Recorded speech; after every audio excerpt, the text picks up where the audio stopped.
In episode 22, called Don't Just Look, Observe, we considered how to be better at noticing details in the world around us. Tonight, we'll take that idea a bit further with a discussion about how to improve your intuitive skills.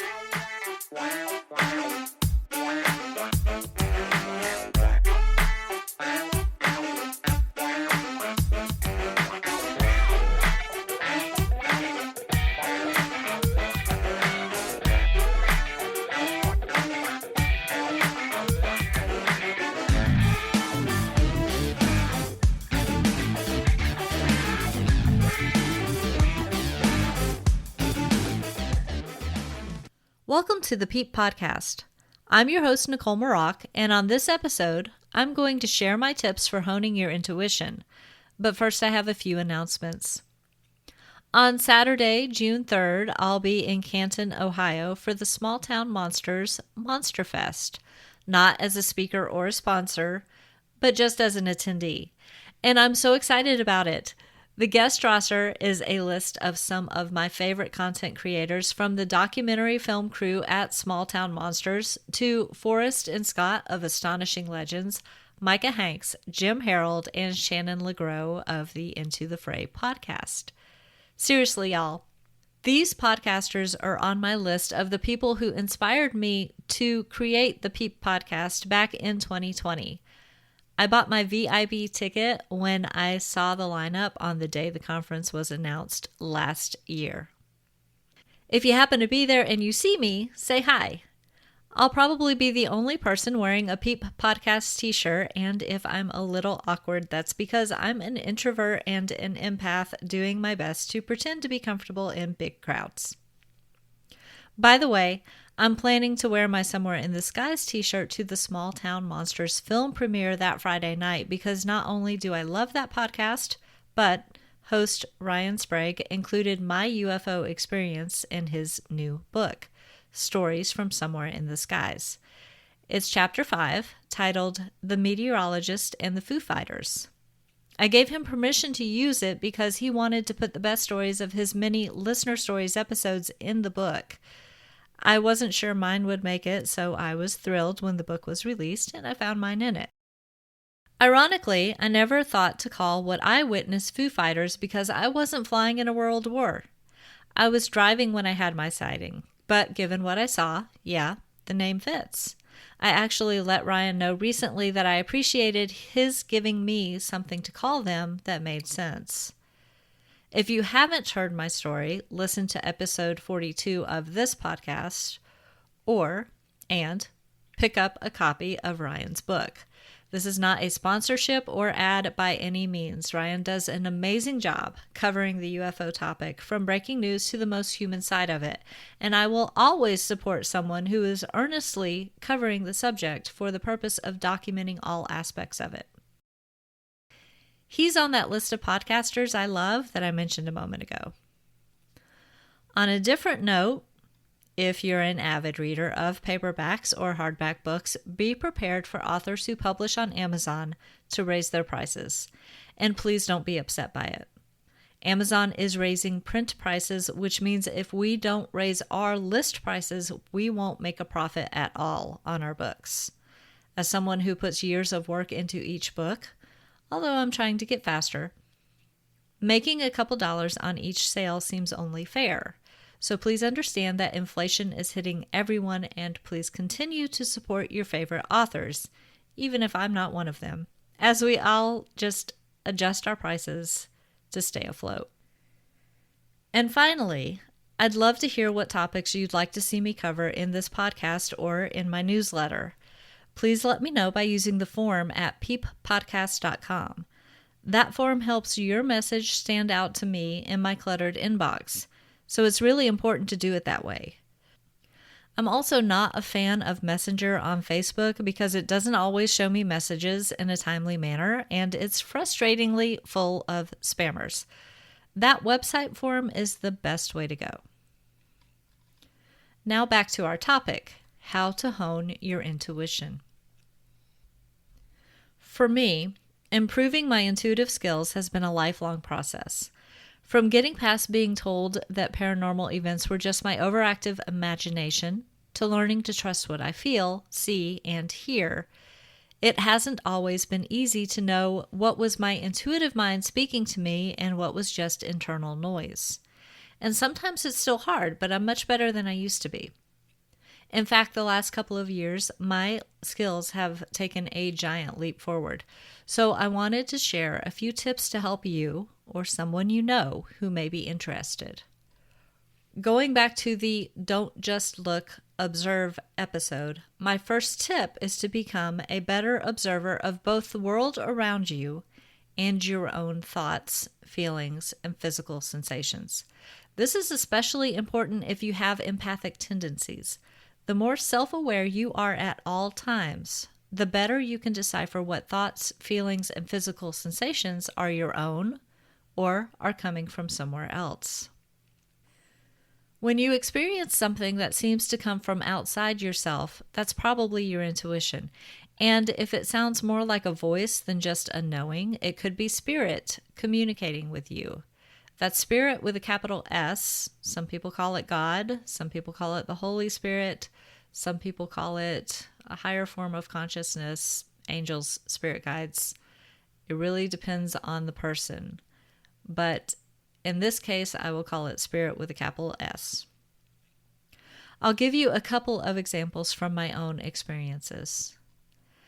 Several years ago, I was driving home from work around 5:30 in the evening, and everything about my commute seemed normal, except for the words that kept repeating in my head, "Slow down." I checked my speed on the highway and made sure I was going the speed limit. Slow down. I checked my speed at the exit. Slow down. I checked my speed on the 5-lane road that led to my neighborhood. Instead of quieting, the words grew louder, but not louder in volume, just somehow louder in intensity and repeated faster. Slow down, slow down, slow down. I listened, and I took the turn into my narrow cul-de-sac at a snail's pace, and then I stopped mid-turn. In front of me, coming down the wrong side of the street to exit the cul-de-sac, was a car that should not have been there. If I had taken that turn at my usual rate of speed, I would have had a head-on collision. The best way to describe the voice saying slow down was that it wasn't mine. It didn't sound much different from my normal self-talk inner voice, but it was much more persistent and felt like it was coming from outside myself. Thankfully, I had already learned that when my inner voice sounds like it has exterior knowledge, I should listen to it. Here's a typical example of physical empathy for me. Once I was standing next to a friend that I hadn't seen or talked to in a few months. We were at a bar watching our mutual friends play live music. My friend was sitting and I was standing to his right. My right knee started to ache. Now, my normal aches and pains come from my left knee and my right hip due to arthritis in that hip, triggering an occasional limp that throws off my left knee. This pain was in the wrong knee, and neither hip had been bothering me at that time. So I did what I call checking myself. I did a quick grounding exercise that I covered in my last episode and focused on the sensation of my feet on the floor. Then I asked internally, is that pain mine? No, my own knee felt fine. Because my friend already knew that I was a little unusual, I wasn't afraid to ask him, does your right knee hurt? He laughed a little and said, yeah, I'm actually scheduled for knee replacement surgery in 2 weeks. And with that confirmation, the sensation of my own knee hurting ended. If you've heard me mention during interviews that I keep my psychic walls up most of the time, this is an example of why. As I'm getting older, I have enough of my own aches and pains that I'm not interested in feeling everyone else's all the time. And really, I never have been. That can get overwhelming fast. But in cases when I'm investigating a supposedly haunted location, or when I'm working with energy healing clients, being able to tune in like that is really helpful. One last example I'll share happened this past February during an investigation of the battleship North Carolina. my former paranormal investigation group, Inspire, decided to have one last hurrah and investigate one of our favorite places. We paid the extra fee to have an hour down in the area of the ship near where the torpedo hit during World War II. During our EVP investigation in that area, one of our members asked, "What was your job?" And another asked, "What is your name?" After a few moments, the word chandler popped into my head, but it didn't make sense to me. A chandler is a candle maker, and you don't want an open flame on a ship full of gunpowder.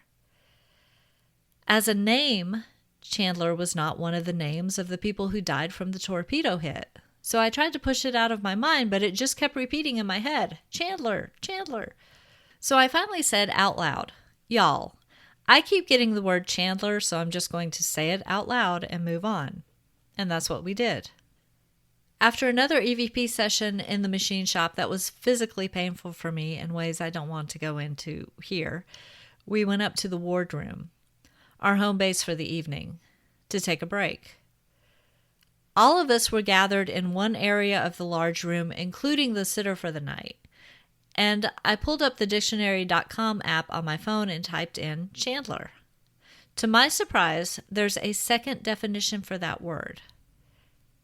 A dealer or trader in supplies, provisions, etc. of a specialized type. Example, a ship chandler. You can imagine my excitement when I held up the phone for them to see and yelled, "Y'all, Chandler!" which was immediately followed by a voice from the opposite side of the big room yelling what sounded something like, "That's it." At least it was definitely 2 syllables and had an enthusiastic tone. We all heard it. And our whole group was sitting in our tight space. So I ran over to that side of the room to make sure we didn't have a stowaway, but there was nobody there. So not only did I get a job title that actually fit the question, although I had no idea that that was the case at the moment, but we also seemingly received confirmation from a disembodied voice that it was right. And of course, our recorders were not running because we were taking a break. Ugh. The next step to improving your intuition is keeping a journal. In episode 16, Robert Wagner talked about paying attention to dreams as signs from your subconscious. More recently, in episode 62, Dr. Larry Burke mentioned how important keeping a dream diary is for understanding symptoms. We've heard other interviewees mention journaling too. While I agree that writing down your dreams will help develop your ability to understand them, I haven't been great at practicing that unless I have a dream that's a doozy. I dream vividly every night, and I usually remember them on waking unless someone, like my cat, interrupts those initial thoughts as I wake. If they feel important, I may remember them for years, even decades. But when I say keep a journal, feel free to write your dreams in it too, but I want you to write down every experience that feels like it could be a moment of intuition or ESP. Whether it's a story like the 3 I just shared, or it's something that hasn't come to pass yet. For example, if your friend is pregnant and you have an intense feeling about the baby's gender or date of birth, write it down. After the baby is born, if you look back at your journal and see you were right, that validation is immensely important to learning to trust yourself next time you get information the same way. The more you can trust yourself, the better your intuition becomes, or at least that's how it will feel. I have weeks when mine is firing on all cylinders, and it can be a little freaky, but now that I trust mine 90% of the time, I am more likely to act on what I'm getting when action is needed. That action might be something as small as picking the right meme that jumps out at me when replying to a cohort's Twitter thread. Receiving that, "My favorite Pokemon," reply from him when I know absolutely nothing about Pokemon felt pretty good and validating. I thought to myself, of course it is. And don't ask about the other 10% of the time. That's why I say it's a journey for me. I still have moments when I doubt myself, and then I kick myself later when I learn I would have been right. Tip number 3, meditate more. I'll admit I cheat a little on this one and mix it with yoga and Reiki. Or maybe I should say I enhance it that way. It's all about perspective, right? Yoga puts you in touch with your breath, which is a form of meditation. And Reiki requires a clear mind and focused intent to practice. I was sending distance Reiki to my best friend, and I had a vision with her in it that was very real, as if I were clearly remembering something that hasn't happened yet. Now, I've been told that practicing Reiki could help open my third eye chakra, which is in charge of clairvoyance, but until that moment, I hadn't experienced it. Man, that was wild. I wrote it down when it happened several months ago, and this past week I received confirmation from her that the prediction from that vision was correct. How cool is that? Of course, I had about a 50-50 chance of being right, but I never doubted that I was because I have learned to trust myself.